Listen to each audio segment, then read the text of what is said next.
Hello, Intactivists. I do have some disturbing Foregen news. This is kind of old, relatively old. I am going to try and remain unbiased here, but holy crap, it's pretty hard.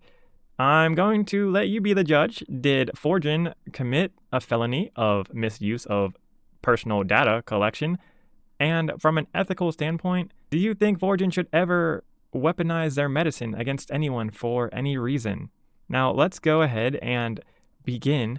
And it's crazy because it's really just one screenshot. And I mean, I might give some background on this, maybe a little bit. I mean, I don't really know what happened and all that stuff. I got briefed on it a little bit, but it's kind of crazy. Let's just jump right in.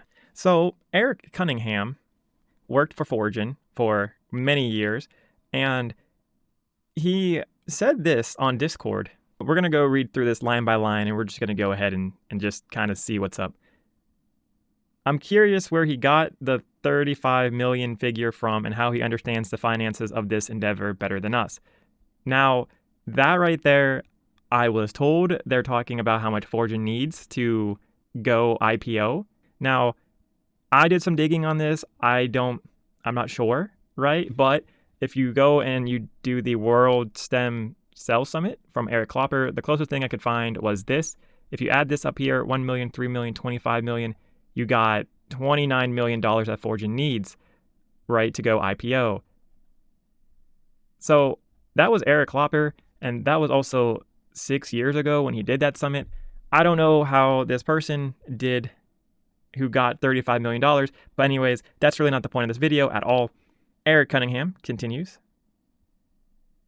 And like Durand said, that group is not officially affiliated with us, and we have repetitively told them to stop sending unsolicited messages to promote Foregen. Regardless of what it is, people don't like it, and it immediately generates a negative impression. There's a reason why people hate telemarketers. All right, so it seems like they're not happy with how this group of people are spreading Foregen, which is interesting because you can go ahead and all the time on the Foregen how to help. They even tell you, hey, you can go spread Foregen to whoever you want. Go talk to your friends, family, others about it. So that's interesting that Eric Cunningham is making this statement. Okay, so let's just continue. It's interesting too, like, oh, people hate telemarketers, but yet telemarketers are still a thing. Like it's an advertising technique. But okay, whatever. Anyways, again, we don't approve of it. And while we can't stop anyone from engaging in it, and these individuals seem hell-bent on continuing despite our wishes, what we can do is blacklist those individuals from our therapy. Okay. Whoa, let's just hold the phone for a second. Like, why would you say that? Like, you know what I mean? Like, what? One, if they did decide to blacklist people from their therapy, that is legally concerning, to say the least. Because can they blacklist people? Let's go ahead and look at if they even can. All right, so we're gonna go here with, can a doctor refuse to treat a patient? In certain situations, a doctor can refuse to treat a patient. Nevertheless, doctors cannot refuse to treat patients who are in immediate need of care. Obviously, Foregen is not like an immediate thing of care. Emergency department doctors, for instance, have a legal obligation to treat anyone who shows up in front of them. Well, that's not Foregen. When can doctors refuse to treat? According to Stat News, physicians can ethically refuse to treat patients who are abusive when such treatments fall outside their scope of practice and when a patient's care comes into conflict with the physician's duty. For example, a doctor could refuse to prescribe you antibiotics for a viral infection, or a cardiologist can refuse to treat you for back pain and refer you to someone. Can a doctor refuse me to treat me if I cannot pay? Yes, that is the most common reason. Doctors cannot discriminate against patients. It looks like there's a group of people that Foregen may be discriminating against. I'm not really sure, but I don't know. But it does say that doctors cannot refuse to accept a person for ethic, racial, or religious reasons, nor discriminate against a patient based on their sex, unless the doctor's specialty is based on sex. Still, some doctors choose not to treat certain classes of patients, and many physicians refuse to treat patients involved in car crashes or accidents that will lead to litigation. Some physicians also refuse to treat attorneys. These decisions are usually made to avoid liability and stay out of court. So, long story short, yes, Foregen probably has the right to blacklist patients. This also being in the UK, because, Foregen's more European, like they're in Italy and, Chicago, but it says doctors blacklist dissatisfied patients. This was in The Guardian, and this was a while ago. But patients claim they are being blacklisted by doctors for daring to complain about their treatments under the NHS. Like, blacklisting is a thing. Can Foregen blacklist people? Yes, I think so. I believe so. Now, is it ethical to blacklist people? I don't know. You guys tell me if you think it's ethical for them to go ahead and blacklist people. Anyways, let's just continue on. Or at the very least, push them to the back of the line when it comes publicly available. Now, this is where it gets crazy, considering that many of them were a part of this Discord and have used the same usernames here. We have their personal information, so it would not be difficult to do such a thing. All right, now see, this is where this gets a problem. This becomes a big problem very fast. If you go here to Foregen's privacy policy of how they handle users' data, you can go click on the privacy policy and cookie policy. I have them pulled up for you already. They use it for analytics, contacting the user, displaying content for external platforms. You can read all this if you want, but none of them say, we will use your data to blacklist you from our surgeries. That doesn't read there. It doesn't. I mean, you can click on all of these. Not there. Nope. Their cookie policy, you can read the cookie policy. I'll go slow. You can even pause the video if you guys can see that. I'll zoom in. I'll give you guys a chance. I know it's small. You can also check this out yourself.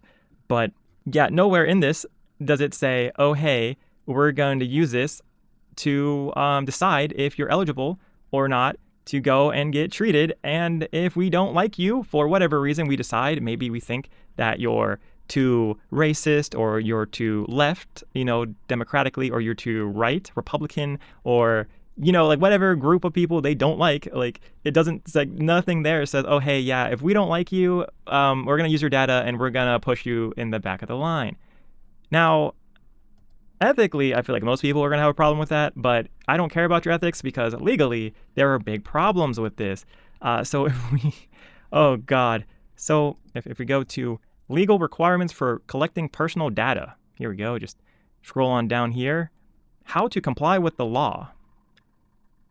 Users should be given notice when their data is being collected, which Foregen did, right? Purpose, data should only be used for what you say you will use it for.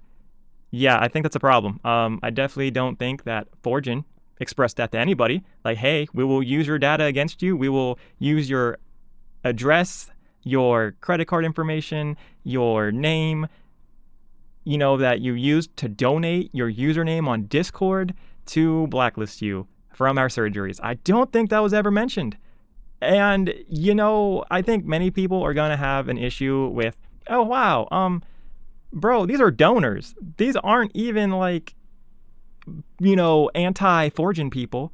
But if somebody who hated Foregen was spreading bad things about Foregen, what do you go through their Twitter history before you go and service them and give them medical treatment? Are you just going to be like, oh, you supported circumcision back in the day, or oh, you circumcised your son? Well, here at Foregen, we don't support that, so we're actually going to blacklist you or push you far back of the line. You see how this gets into issues pretty fast, really fast, actually. Let's just continue this, actually.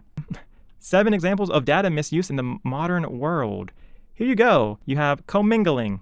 Commingling happens when an organization captures data for a specific audience from a specific stated purpose, then it reuses that same personal data for a separate task in the future, like blacklisting unwanted people or donors from your Discord. Reusing data submitted for academic research for marketing purposes or sharing client data between sister organizations without consent are some of the most common commingling scenarios. That's crazy. That almost sounds innocent compared to what Foregen's doing. Oh, you're trying to use it for another purpose, for academic research, and you forgot to tell them. Oh, well, that almost looks forgivable if you compare it to what Foregen just announced. And granted, this was a while back. They're actually using it as a weapon against donors. They're not trying to, use it for academic purposes, or something to grow. They're using it for an emotional, psychological, destructive weapon that is letting men not be repaired. Anyways, let's just keep going. So commingling. So personal benefit, you could probably argue that Eric Cunningham has an issue with this group personally, perhaps. I don't know. I don't think Foregen would do that, though. I would like to think that Foregen had a board meeting on this or something, and I don't know. Dude, they sat around the phone and they were like, oh, we have a problem with these people supporting us, which I feel like would be a good problem, but whatever. We have a problem with people supporting us too much. How should we get them to stop? Oh, how about we threaten them? Yes. Emotionally and psychologically and physically and sexually. Let's do that. Yes. And, I don't I can't even imagine Enzo being like, yeah, great idea. Eric Cunningham, you do this. Let's go. Like, what? How did this get passed? Anyways, 3 is ambiguity.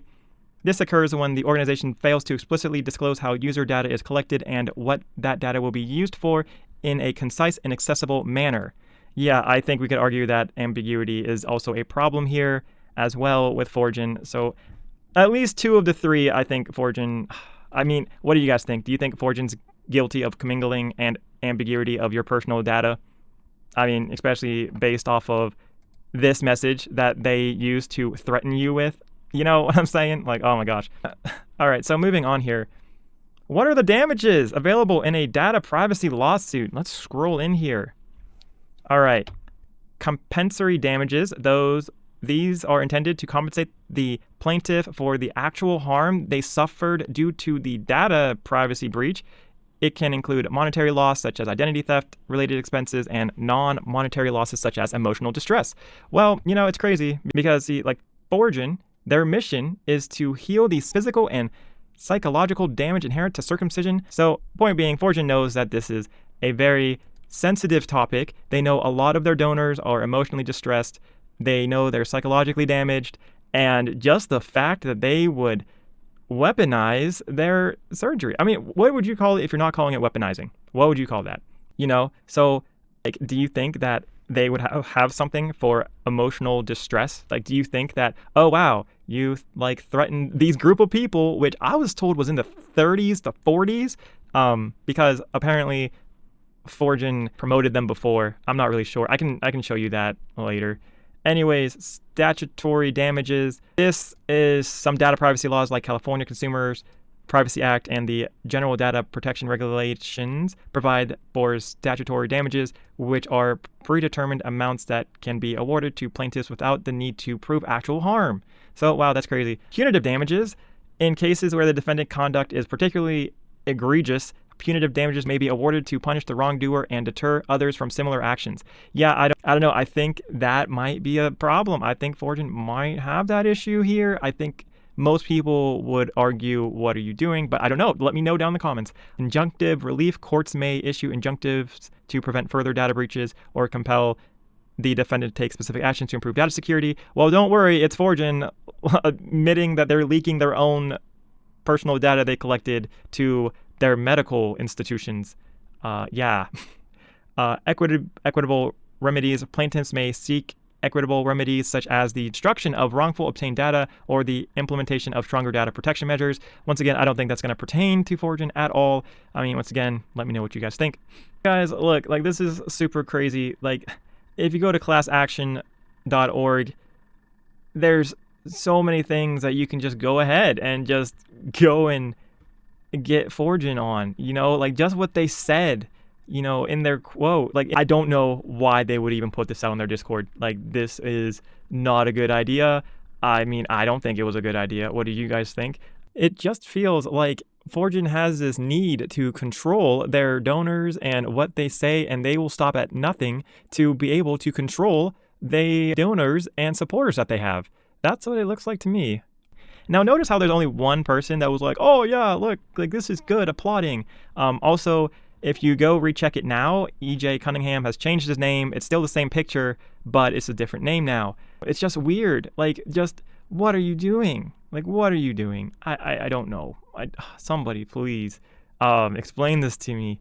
If you want to know about EJ Cunningham, I'll show you. He was the old chief science officer. As you can see here, you can read his description of what he does.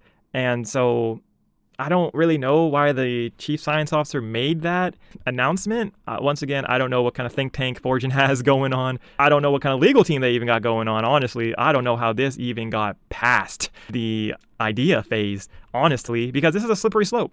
It's a slippery slope now because, if they just don't like you, they can just blacklist you. And how are you going to know unless you take them to court and subpoena them? Like if you're waiting for your, foreskin transplant or whatever, ECM surgery, and it's been a couple years, you're not going to know if you got blacklisted unless you went and subpoena them in court. And even then, maybe you won't know. And yeah, so I know some of you guys are going to be like, but you don't know the whole story though. You don't know about the group and stuff and whatever. I'm like, bro, what's this group? Like, what did this group do that was so bad that was like, oh my God, they're horrible? Like, were they saying like Foregen is horrible, don't donate? Like, were they like, oh, Foregen's bad, oh my God? Like, were they going around calling them a scam like Brother K did? Like, are you gonna blacklist Brother K from the surgery? Are you gonna blacklist bloodstained men from the surgery because, oh, if you follow Brother K, you can't get the surgery because you think we're a scam? Like, what in the world why did this even why was this even allowed to be said? And you know what, you might be thinking, oh, EJC doesn't work there no more, and Tyler and Matthew, they all got fired. Yep, they got fired. Well, you'd be wrong about that because they didn't get fired. They didn't get let go. They actually resigned. They resigned. They're on to better opportunities because what they did here, nothing wrong, nothing here to see, because Foregen, I don't know. They have a legal officer too. I don't know how their legal people let this go. I don't know how anybody let this be a thing. Please let me know down in the comments what the freak you think happened here. Don't worry, POTS will still give Foregen money. It just might be in paper cash sent through an envelope to their mailing address at this point. But yes, we are still giving 15% through the POTS charity, just so you guys know. Yeah, and that's all the time we have. I'm not going to keep going. If you want to keep up with Foregen and what they're doing and other intactivist groups, please consider subscribing. That really does help me out as well. And we will have another concern that lots of intactivists have with Foregen next week. All right, thank you for watching. Bye.